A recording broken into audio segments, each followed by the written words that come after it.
गुज़िश्ता रोज़ इमरान खान के साबिक principal secretary Azam Khan की जानिब से साइफर की मौजूदगी और इमरान खान की जानिब से साइफर को अवाम के सामने किस तरह सियासी मकासद हासिल करने के लिए पेश किया गया, इससे मुतालिक एक अहम बयान।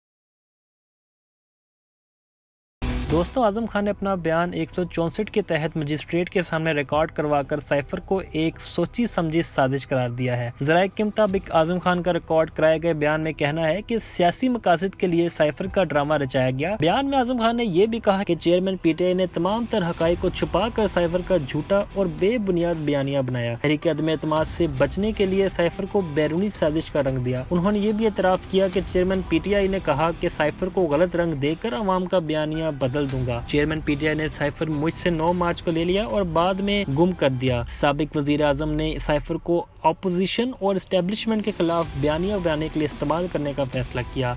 आजम खान ने मजिस्ट्रेट को रिकॉर्ड कराए गए बयान में कहा गया कि मना करने के बावजूद चेयरमैन पीटीआई ने सीक्रेट मरासला ज़ाती मुफाद के लिए लहराया। दोस्तों, आजम खान के दिए गए इस बयान के बाद हुकूमत की जानिब से भी इस पर सख्त रद्द-ए-अमल सामने आया। वफाकी वज़ीर दाखिला राना सनाउल्लाह की जानिब से मुख्तलिफ प्लेटफॉर्म्स पर इमरान खान के इस अमल को शदीद तनकीद का निशाना बनाया जा रहा है। राना सनाउल्लाह ने कहा कि हुकूमत आजम खान के दिए गए बयान के बाद उनकी इमरान खान के खिलाफ वादा माफ गवाह के तौर पर इस्तेमाल करेगी। राना सनाउल्लाह का ये भी कहना था कि आजम खान का बयान उनकी ऑडियो की तस्दीक है। घटिया सियासी मकासद के लिए साइफर ड्रामा रचाने के जुर्म में शाह महमूद कुरैशी भी पूरी तरह शरीक हैं। दूसरी जानिब वज़ीर आज़म शहबाज शरीफ के मुआविन ख़ुसूसी अता तारड़ का कहना है कि साइफर कब्जे में रखना, गुम करना ऑफिशियल सीक्रेट एक्ट की खिलाफ वर्जी है।